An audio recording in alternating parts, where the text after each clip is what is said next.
Questions continue to swirl around Goldman Sachs. All around the globe, business people across the country want to know exactly where is this story going? How bad is Goldman Sachs' behavior? What is the government going to do, and how is this going to play out? I'm joined by Bill Cohan, Fortune contributing writer, who is doing a book about Goldman Sachs. Bill, welcome. Thank you, Andy. So where do you come off on this, Bill? Exactly how bad was Goldman Sachs' behavior? Morally reprehensible, illegal? How do you think this is going to play out? You know, Goldman, Andy, as you know, has always been able to attract the best and the brightest people to the firm.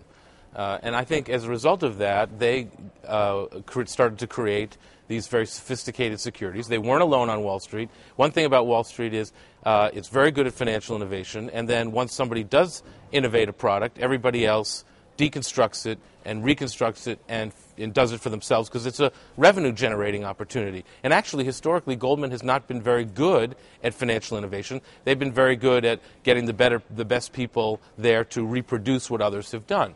Now, in this case, I don't think they were the creators of the synthetic CDO, but by 2007, don't forget, Goldman had decided to go short in December 2006, a very, very key event in the recent history of Goldman Sachs. And then you roll that forward 2 months, they're constructing this synthetic CDO with a short on one side and a long on the other, with sophisticated investors on both sides.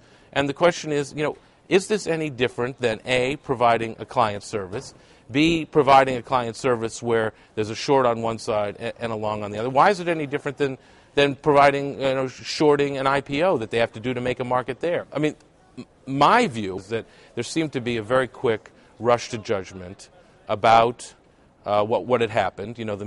There was this extraordinary outpouring of concern at the firm. The stock dropped $12.4 billion, and it just seemed to me to be too quick. So then what's the big deal, according to you? I mean, is this business as usual on Wall Street? Is this a political move by Washington?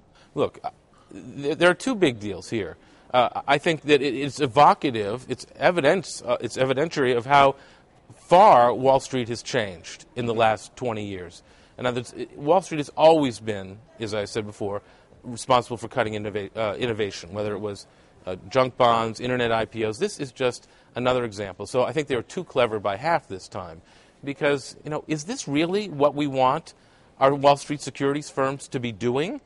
I mean, getting back to their original charter of raising capital and providing M&A advice, I mean, this has evolved very far from that. So I don't think that, I'm not a lawyer. It seems to me that they're trying to get, SEC is trying to get Goldman on a very narrow disclosure issue. It seems to me there's plenty of disclosure here. The two parties are very sophisticated. That doesn't mean it's not a public relations problem, number one. And number two, goes to a very deeper problem about what kind of firm Goldman Sachs wants to be. Right. So the firm, they created and sold securities to Greece, which proved to be problematic.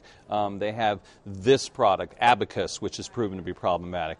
AIG, there are questions about their relationship there. Bear Stearns, what they did to the Bear Stearns hedge funds. Exactly. So is this a firm that is being run poorly? In other words, is there a problem throughout the firm, or are there just individual instances of bad behavior? I think it is a firm highly driven by profits. It is immensely profitable. The profit margins, even in this last quarter, are extraordinary and have been throughout the crisis and throughout Lloyd Blankfein's tenure.